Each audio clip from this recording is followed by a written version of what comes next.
ભારતમાં આવેલું એક એવું મંદિર કે જ્યાં કોઈ મૂર્તિની પૂજા થતી નથી, પરંતુ પૂજા થાય છે એક બાઇકની. રાજસ્થાનના પાલીમાં આવેલ છે ઓમ બન્નાજીનું મંદિર, જ્યાં ઓમ બન્નાની બાઇકની પૂજા થાય છે.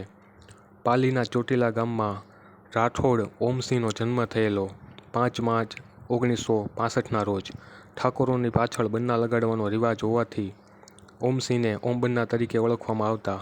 ઓમ બન્ના પરિવારના એકના એક સુપુત્ર અને ખૂબ લાડકા હતા. યુવાન વય થતાં તેમના લગ્ન થયેલા અને ઓમ બન્નાને બાઇક ચલાવવાનો ખૂબ શોખ હતો, જેથી પરિવારે તેમની ઈચ્છા મુજબ રોયલ એનફિલ્ડ બાઇક લઈ આપી. આ બુલેટ બાઇક ઓમ બન્નાને ખૂબ પ્રિય હતી. ઓમ બન્નાનો મહત્તમ સમય આ બાઇક સાથે જ પસાર થતો. ઓમ બન્નાનો જીવ જાણે આ બાઇકમાં જ નિવાસ કરતો હતો. એક રોજ 2 ડિસેમ્બર 1988નો દિવસ ઓમ બન્ના બાઇક લઈને પોતાના સાસરિયામાં ગયા પોતાની પત્નીને મળવા. સાંજ સુધી ત્યાં જ રહ્યા બાદ સાંજે પોતાના ઘરે જવા નીકળ્યા. રાત થઈ ગઈ. આગળ જતા રસ્તો સાવ ખાલી હોવાથી ઓમ બન્નાએ બાઇકની સ્પીડ વધારી. ઓમ બન્નાને ઘરે વહેલા પહોંચવાની ઉતાવળ હતી. એકદમ સ્પીડથી બાઇક ચલાવી ઓમ બન્ના ખૂબ આનંદ લઈ રહ્યા હતા, પરંતુ આગળ જતાં અચાનક વળાંક આવ્યો અને ઓમ બન્નાએ બાઇકને કાબૂ કરવા ઘણા પ્રયાસો કર્યા, પણ બાઇક અંતે સ્લીપ થઈ. ઓમ બન્ના બાઇક પરથી નીચે પટકાયા અને ઓમ બન્નાએ પોતાનો જીવ ગુમાવ્યો. સવારે પોલીસ તપાસ ચાલુ થઈ અને એક એક્સિડન્ટનો કેસ બતાવી ઓમ બન્નાનું મૃત શરીર પરિવારને સોંપ્યું અને બાઇકને પોલીસ સ્ટેશનમાં રખાયું. એક્સિડન્ટનો કેસ હોવાથી પોલીસે પણ વધારે રસ લીધો નહીં. બીજા દિવસે સવારે પોલીસના કર્મચારીએ જોયું કે ઓમ બન્નાની બાઇક પોલીસ સ્ટેશનમાં હતી નહીં. પોલીસને થયું કે આ બાઇક ચોરી થઈ ગઈ અને બાઇક ચોરીનો કેસ બનાવ્યો. બાઇકની શોધખોળ શરૂ કરી અને એક સમાચાર એવા આવ્યા કે RNG 777 નંબરની બુલેટ બાઇક પાલી હાઈવે પર છે. પોલીસવાળા ત્યાં પહોંચ્યા અને જોયું તો આ જગ્યાએ જ જ્યાં ઓમ બન્નાનું એક્સિડન્ટ થયેલું હતું તે જગ્યાએ બાઇક ઊભેલી હતી. પાછી બાઇકને પોલીસ સ્ટેશનમાં લઈ આવ્યા. આખી રાત બાઇક ત્યાં જ રહી. સવાર પડતાં જોયું તો પાછું બાઇક ત્યાં હતું નહીં. ફરીવાર તપાસ કરવામાં આવી અને તે બાઇક ફરીવાર ત્યાં જ એક્સિડન્ટની જગ્યાએ ઊભી હતી. પોલીસને સમજાતું ન હતું કે આ શું થઈ રહ્યું છે. કોઈ પોલીસની મજાક તો નથી ઉડાવી રહ્યું ને? જેથી પોલીસ સ્ટેશને ફરીવાર બાઇકને લાવવામાં આવી.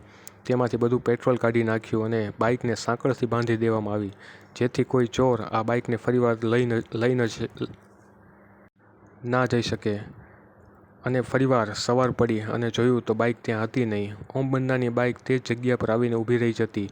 હવે તો વાત બધે ફેલાવા લાગી અને અમુક ગામના લોકોએ પોલીસને કહ્યું કે આ બાઇક ઓમ બન્નાની પ્રિય છે. લાગે છે ઓમ બન્નાની આત્મા હજુ આ બાઇકમાં જ છે, તો જ આવી ઘટના બની શકે.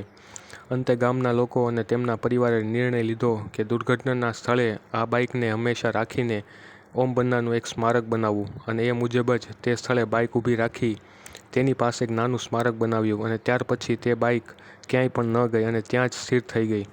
લોકોએ ચમત્કાર માન્યો અને ઓમ બન્નાનું મંદિર બનાવ્યું અને અહીં મૂર્તિ નહીં પણ બાઇકની પૂજા થતી હોય છે.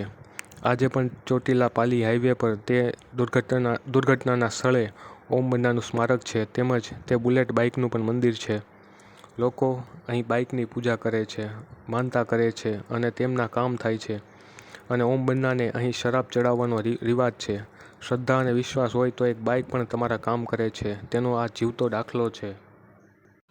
ખૂબ જ ચમત્કારી આ મંદિર છે, જ્યાં હજારો લોકો પાલી જોધપુર હાઈવેથી પસાર થતા હોય ત્યારે અહીં દર્શન કરવા રોકાય છે. અને કહેવાય છે કે આજે પણ આ બુલેટ બાઇકમાં ઓમ બન્નાજીનો આત્મા નિવાસ કરે છે. આ એક સત્ય ઘટનાની વાત છે. ટ્રક ડ્રાઈવરોને આ જગ્યા પર ખૂબ જ શ્રદ્ધા છે અને કહે છે કે મોડી રાત્રે અમુક ટ્રક ડ્રાઈવરોએ આ જગ્યા પર ઓમ બન્નાના સાક્ષાત દર્શન કરેલા છે અને આ બુલેટ બાબા તરીકે ખૂબ જાણીતા છે. તો આ છે ઓમ બન્નાનો ઇતિહાસ. આજે પણ ઓમ બન્ના પર શ્રદ્ધા અને વિશ્વાસ રાખનારના દરેક કામ થતા હોય છે. અસ્તુ. જય માતાજી.